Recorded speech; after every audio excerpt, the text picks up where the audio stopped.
ஜனநாயகம் என்பதே பாமர மக்களும் அதிகாரம் அடைய வேண்டும் என்பதே கடைக்கோடி மக்களும் அதிகாரத்தில் இருக்க வேண்டும். அங்கு ராஜ வீட்டு மகன், மந்திரி வீட்டு மகன் என்ற பேதம் எல்லாம் இருக்கக்கூடாது. ஆனால் தமிழக அரசியலை பொறுத்தவரை அதற்கு நேர்மாறாக இருக்கிறது என்றே கூற வேண்டும். காரணம், ஒரு குடும்பம் வழி வழியாக மன்னராட்சி முறையில் அதிகாரத்தில் அமர்கிறது. அந்த வழியில் இன்று பாமக என்ற கட்சியும் இணைந்து விட்டது என்றே நினைக்க தோன்றுகிறது.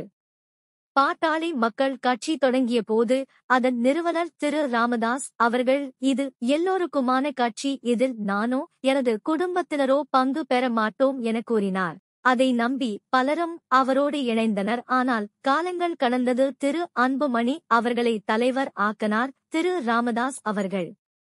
சில விடயம் காரணமாக மீண்டும் நானே தலைவர் ஆகிறேன் என்று திரு ராமதாஸ் அவர்கள் கூறியும் தனக்கு நம்பிக்கையான நபர்கள் என்று நினைப்பவருக்கு கட்சியில் பொறுப்புகள் கொடுத்து வருகிறார். இதற்கு திரு அன்புமணி அவர்கள் தனது தந்தை கொலை செய்பவனுக்கும் கொள்ளை அடிப்பவனுக்கும் பொறுப்பு கொடுக்கிறார் என்றும் இலந்தை பழம் விற்பவருக்கு பொறுப்பு கொடுக்கிறார் என்றும் கூறி வருகிறார். நமது கேள்வி என்னவென்றால், இலந்தை பழம் விற்பவர் பதவிக்கு வரக்கூடாதா என்பதே.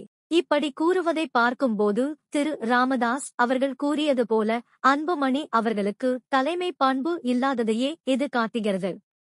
சில தினங்கள் முன்பு உள்துறை அமைச்சர் திரு அமித் ஷா அவர்கள் ஒரு பத்திரிகைக்கு அளித்த பேட்டியில் என்டிஏ கூட்டணி ஆட்சி அமைக்கும் என்றும் அதில் பாஜகவும் பங்கு பெறும் என்று கூறியது சர்ச்சையான நிலையில் இன்றைய தினமலர் செய்தித்தாளில் இது பற்றி செய்தி வந்து உள்ளது. அதில் என்டிஏ கூட்டணி ஆட்சி அமைக்கும், அதில் பாஜக பங்கு பெற்றால் மத்திய அரசிடம் இருந்து அதிக அளவிலான திட்டங்கள் மற்றும் நிதியை பெற்று தமிழகத்தை வளர்ச்சி பாதைக்கு அழைத்து செல்ல முடியும்.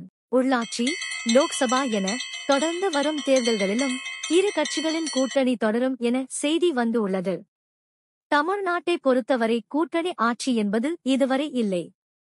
இனியும் இருக்காமா? அதை மக்கள் விரும்புவார்களா என்பதை நாம் பொறுத்து இருந்துதான் பார்க்க வேண்டும்.